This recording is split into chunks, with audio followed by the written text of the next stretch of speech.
Assalamualaikum warahmatullahi wabarakatuh. Ahlan wa sahlan, kembali lagi bersama kami di Abdul Latif Channel. Sebelum ke pembahasan, jangan lupa untuk menekan tombol like, tombol subscribe bagi yang belum, dan tak lupa untuk menekan tombol notifikasi agar mendapat notif jika ada video baru, dan juga sebagai dukungan untuk perkembangan channel ini. Toyib, langsung kita ke pembahasannya. Halo teman-teman semuanya, alhamdulillah kita bisa berjumpa kembali. Hari ini kita lanjut mengkaji hadis Riyadhus Shalihin. Kita sudah sampai pada hadis yang keempat kemarin. Jadi kita melanjutkan hadis kelima tentang keutamaan membaca Al-Quran. Kita baca hadisnya. Wa Nabi Musa al-Asy'ari radhiyallahu anhu qala. Diriwayatkan dari Nabi Musa al-Asy'ari radhiyallahu anhu, semoga Allah meridai beliau, amin ya rabbal alamin. Qala Rasulullah sallallahu alaihi wasallam, dia berkata bahwa Rasulullah sallallahu alaihi wasallam bersabda, masalul mu'mini alladzi yaqra'ul Qur'an masalul utrujati. Perumpamaan seorang mukmin yang membaca Al-Qur'an itu seperti buah utrujah. Rihuha thayyibun wa ta'muha thayyibun. Baunya wangi, wa ta'muha thayyibun, dan rasanya lezat. Jadi baunya wangi, rasanya lezat. Itu muslim mukmin yang membaca Al-Qur'an. Wa masalul mu'mini alladzi la yaqra'ul Qur'an, dan perumpamaan orang mukmin yang tidak membaca Al-Qur'an, kama salit tamrati la rihalaha wa ta'muha halwun. Itu seperti perumpamaan buah kurma. Tidak ada bau di buah kurma. Wa ta'muha khulwun, tapi rasanya manis. Nah itu. Kalau orang mukmin tapi dia nggak baca Quran, artinya dia benar-benar nggak baca Quran, malas-malas nggak baca Quran, atau memang nggak bisa baca Quran, dia itu punya rasa manis tapi tidak ada baunya. Wa masalul munafiq. Ini masalah, setelah ini membahas tentang masalah munafik. Nah tadi kita bisa mengamati ya, orang mukmin yang baca Al-Quran itu manis rasanya dan baunya wangi. Kalau orang mukmin yang tidak baca Quran itu manis rasanya tapi nggak ada bau. Nah itu bedanya ya. Jadi kita bisa berpikir orang mukmin itu sudah ditakdirkan Allah ada cahaya dalam hatinya, sehingga dia selalu manis dimanapun dia berada karena dia membawa cahaya dalam hatinya. Tapi nggak harum. Kenapa? Karena kalau orang nggak baca Quran tidak bisa menebar kebaikan, karena dia nggak tahu ilmu. Tapi kalau orang yang baca Al-Quran, dia tahu ilmu, dia menebar kebaikan, makanya dia harum. Kita tahu bahwasanya yang harum itu biasanya membuat segalanya menjadi indah, menjadi bagus. Makanya orang yang membaca Al-Quran, memiliki akhlak yang bagus, itu menebar kebaikan dimanapun dia berada. Seperti sebuah minyak wangi, dimanapun dia berada akan membawa kebaikan. Yang jadi bau jadi wangi, jadi indah. Itulah pentingnya ilmu. Tapi kalau nggak baca Al-Quran, tidak tahu artinya, tidak tahu maknanya, ketika dia berbuat, perbuatannya itu hambar, karena dia nggak tahu ilmunya. Tapi karena dia beriman kepada Allah, dia mengesahkan Allah, dia bertauhid kepada Allah, dia beriman kepada Allah, maka dia baik. Dia baik, tidak buruk. Ada cahaya dalam hatinya. Sayyidina Syekh Al-Habib Saggaf bin Mahdi bin Syekh Abu Bakar bin Salim mengatakan, iman itu adalah cahaya yang Allah berikan di hati setiap hambanya. Cahaya itulah yang penting. Sedangkan orang kafir nggak punya cahaya. Nah kita akan bahas nih, bagaimana perumpamaan orang munafik. Wa masalul munafiqi, dan perumpamaan orang munafik, alladzi yaqra'ul Qur'an, yang membaca Al-Qur'an, kama salir raihanah. Itu seperti raihanah. Yaitu raihanah itu rihuha thayyibun wa ta'muha murrun. Raihanah itu baunya enak, wangi. Wa ta'muha murrun, tapi rasanya pahit. Wa masalul munafiqi alladzi la yaqra'ul Qur'an, perumpamaan orang munafik yang tidak membaca Al-Qur'an, kama salil hamdalah, seperti buah hamdalah, laisa laha rihun wa ta'muha murrun, enggak ada bau dan rasanya pahit. Nah, ini kalau munafik itu rasanya tidak enak sama sekali, tapi dia wangi baunya. Kenapa? Karena dia tahu Al-Qur'an, mengamalkan Al-Qur'an, tapi hatinya kufur kepada Allah, dia tidak beriman kepada Allah. Itu orang munafik. Makanya nggak ada kebaikan dalam hatinya, sehingga setiap perbuatan amalnya sia-sia. Walaupun dia mengamalkan Al-Quran, artinya dia berinfak, bersedekah, memberikan nasihat, tapi orang munafik itu apa yang dikatakan oleh lisannya tidak sesuai dengan hatinya. Hatinya kufur, tapi perkataannya baik. Ini orang munafik.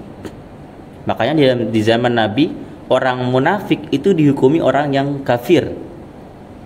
Makanya haram bagi kita mengatakan teman kita, anta munafik, munafik ente, munafik kamu. Itu nggak boleh, karena sama saja mengatakan anda ini orang munafik, anda ini orang kafir, sama aja seperti itu. Karena orang munafik itu orang yang kafir di zaman Nabi itu. Nah, ciri munafik ada 3 Nabi sebutkan itu: jika berkata berdusta, jika berjanji mengingkari, jika diberikan amanah dia berkhianat. 3 ini cirinya saja ya. Bukan berarti orang yang punya tanda ini dia munafik, tapi itu hanya cirinya saja, cirinya orang munafik. Jadi jangan gampang mengatakan kepada orang Anda munafik, karena itu seperti mengatakan Anda ini kafir. Itu munafik ya. Jadi orang munafik itu orangnya seperti itu, orangnya kafir, di hatinya kafir, nggak percaya. Ini Muhammad ini ngada-ngada. Ya, seperti itu kata-katanya. Dia nggak percaya Nabi Muhammad SAW adalah utusan Allah. Dia nggak percaya, makanya dia kafir. Dia baca Quran juga, makanya dia wangi, karena Al-Quran berisi kebaikan-kebaikan tuntunan Allah Subhanahu Wa Taala. Siapapun yang menjalankan Al-Quran, maka dia menebar kebaikan di dunia ini. Tapi dia pahit karena tidak ada iman dalam hatinya, tidak ada cahaya dalam hatinya. Na'udzubillah min dzalik.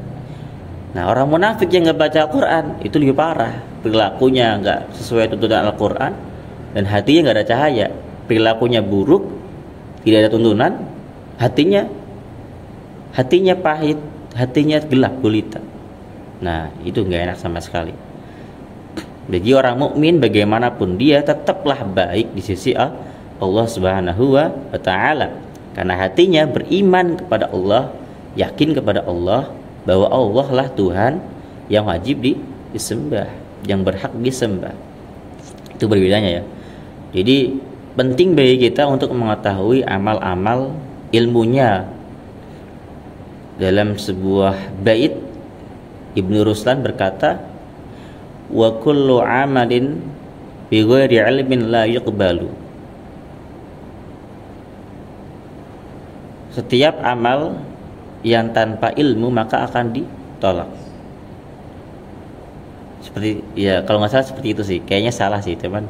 Intinya amal perbuatan yang tidak didasari dengan ilmu maka akan tertolak seperti itu. Makanya kita harus tahu ilmunya sholat, kita harus tahu ilmunya zakat. Dari mana? Dari Al-Quran.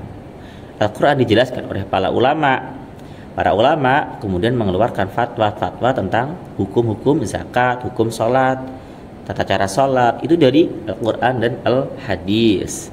Maka dari itu kita wajib membaca Al-Qurannya dan hadisnya supaya kita tahu ilmu bagaimana cara sholat, bagaimana cara bertetangga, bersosial, itu dengan ilmu-ilmu yang ada dalam Al-Quran. Jika kita mengikuti Al-Quran itu, maka kita akan menebarkan kebaikan di setiap perilaku kita. Makanya jadi harum, dimanapun dia bagus, memberikan keindahan, seperti itu. Nah, itu hadis tentang perumpamaan orang mukmin yang membaca Al-Quran dan yang tidak membaca Al-Quran, perumpamaan orang munafik yang membaca Al-Quran dan yang tidak membaca Al-Quran. Ya, muttafaqun alaih, hadis ini diriwayatkan oleh Imam Bukhari dan Imam Muslim, sahih. Selanjutnya, wa an Umar bin Al-Khattab radhiyallahu anhu anna Nabiy sallallahu alaihi wasallam qala, diriwayatkan dari Umar bin Khattab radhiyallahu an, bahwasanya Nabi Muhammad sallallahu alaihi wasallam bersabda, innallaha yarfa'u bihadzal kitabi aqwaman, sesungguhnya Allah mengangkat dengan kitab ini derajatnya kaum, wa yad'u bihi akharin, dan Allah menjatuhkan dengan Al-Quran ini akharin, kaum yang lain. Nah, yang diangkat derajatnya oleh Allah ini adalah kaum yang dia memahami, membaca, memahami, menghafal dan mengamalkan Al-Quran ini. Itulah orang yang diangkat derajatnya oleh Allah Subhanahu wa taala. Sedangkan yang dijatuhkan derajatnya oleh Allah yaitu orang yang membaca, mengamalkan, orang yang membaca, memahami tapi tidak mengamalkan Al-Quran, malah dia berbuat yang sebaliknya, maka Al-Quran ini menjadi hujah dia, menghujat kepadanya. Kok tidak kamu amalkan apa yang telah kamu baca, apa yang sudah kamu pahami? Maka ini pentingnya ya. Kalau kita mengamalkan maka dia akan menjadi hujah kita, pembela kita. Tapi kalau tidak kita amalkan, maka dia akan menghujat kepada kita. Nah, ini sangat berbahaya ya. Kalau tidak diamalkan Al-Quran ini, maka kita bisa rendah pada derajat yang direndahkan oleh Allah Subhanahu wa ta'ala. Karena itu kita selalu meminta kepada Allah, Allahumma zidna ilman nafi'an, ya Allah, tambahkanlah kami ilmu yang bermanfaat.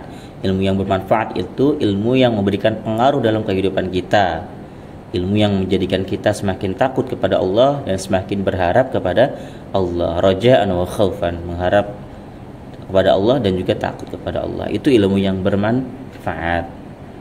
Mudah-mudahan memberikan manfaat. Semoga Allah memberikan kita hidayah selalu untuk mengaji dan beramal baik. Amin ya rabbal alamin. Demikian kajian kali ini, mudah-mudahan manfaat.